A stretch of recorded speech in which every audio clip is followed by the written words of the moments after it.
сагыз чайнаганда урматтуу бир туугандар, эгерде ошол сагыз жанагыдай бир даамы бар боло турган болуп, шилекей менен даамы ашказанга тамак өтүп кете турган болсо, бул бузуп коет. Ал эми кээде даамы жок сагыздар болушу мүмкүн. Булар деген кайсы бир бөлүгү бузулуп, жанагыдай үзүлүп ашказанга кирип кетүү коркунучу болгондуктан мына ушул нерселерди аалымдарыбыз, урматтуу бир туугандар, макруh деп айткан. Бул боюнча Бадаи Санай деген китепте жана башка китептерде урматтуу бир туугандар эмне белгилеп айтылган ушул маселе боюнча.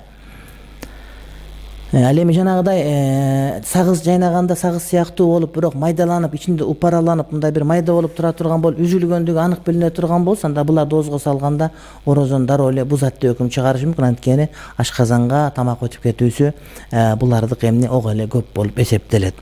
Ошондой эле урматтуу бир туугандар, жанагыдай бир тамак аш, эгерде жаш балдарга тамак аш бере турган болсо, ошону эгерде ошол аял тамак аш чайнап бере турган болсо, чайнап бергендиги баласына макруh деп айтылат. Анткени ошол эненин курсагына ашказанына тамак өтүп кетиши мүмкүн.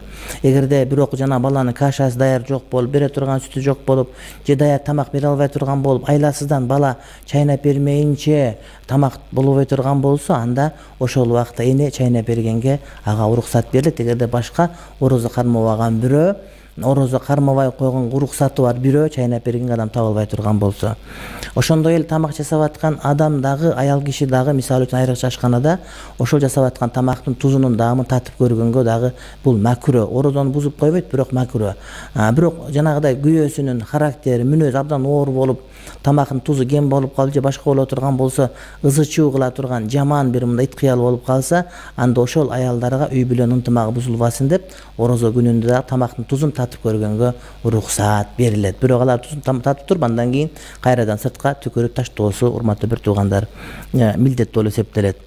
Андан сырткары макруh болуп эсептелген нерселердин катарына, макруh деген бул орозону бузуп жибербейт, бирок орозонун сообун азайтып кое турган амалдар.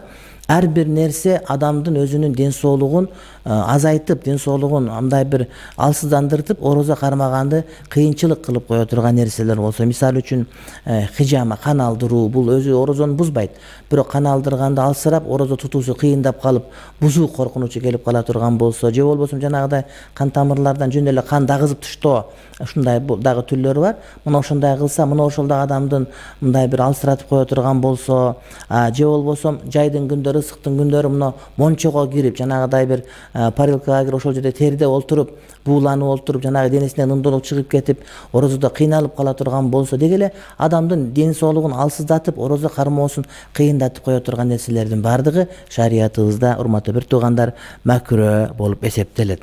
Андан сырткары орозо кармаган адам эгерде базарда жүрө турган болсо, бал, асел сатып ала турган болсо, же сары май сатып ала турган болсо, же башка бир май сатып алып, ушулар тили менен даамын татып көрүп, кандай экен, алсам болобу, болбойбу деп неме кылганы дагы макруh, бирок өтө зарыл болуп калган учурда гана уруксат берилбесе, жөн эле учурларда айткан адамдын айткан сөзүнө ишенип сатып ала берүү керек болот. Ооз тийип карап көрүү, ошолорду эмне шарият боюнча макруh деп эсептелет.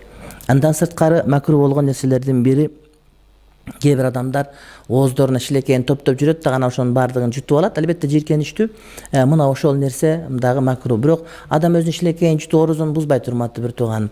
Бирок шилекейин топтоп ошону жута турган болсо, кээ бир адат кылып алат.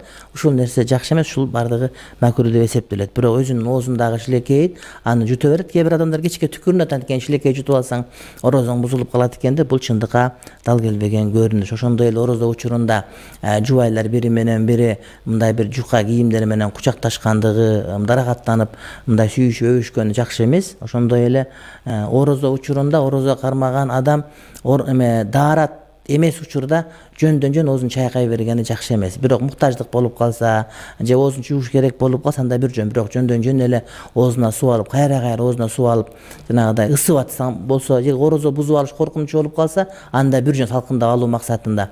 Бирок жөндөн жөн эле оозуна суу алып, жанагыдай кээ бир адамдар суу чачып же башка бир нерсе кылганда, мындай бир эч бир себепсиз оозуна суу ала берүү, мына ушул дагы макруh. Ошондой эле мурунду дагы чайкай берүү жөндөн жөн эле, эгерде мурун толуп калса же башка бир болсо бир жөн, бирок жөндөн жөн эле мурдуна суу ала берсе мына ушул дагы мурунга суу кирип кеткен себептен, ыктымалы бар болгон себептен макру болуп эсептелет. Андан сырткары жөн эле башына суу куюу же болбосо сууга түшүү, мына көлгө түшүү, айрыкча суроолор көп келет. Ваннага жатып алып душтун астына түшүү, мына ушулар дагы макру болуп эсептелет.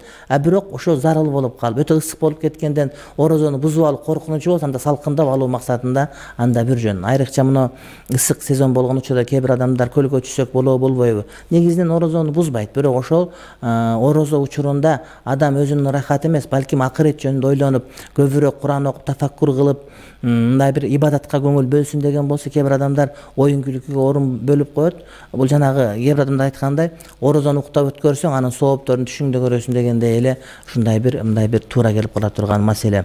Андан сырткары жанагыдай орозо учурунда ошол тиш пастасы менен жууган макру болуп эсептелет. Анткени жутуп алуу коркунучу болгон себептен, бирок орозону бузбайт. Бирок зарылчылык болуп, адамдарда мындай бир уялып же болбосо ошону жуу менен тишти жууш зарылчылыгы пайда болгон учурда анда ага уруксат берилет. Андан көрө бирок жанагыдай мисвак колдонгонду биз бардыгын урматтуу бир туугандар эмне сунуш кылган болору. Анткени азыркы учурда тиш пасталарынын бардыгы даамдуу, аябай мындай бир сагыз чайнагандай эле ошол оозго жыпар жыт берип, жана ошондон тамак аш элекеи менен жанагылардын даамы кирип кетип коркунучу болгон себептен.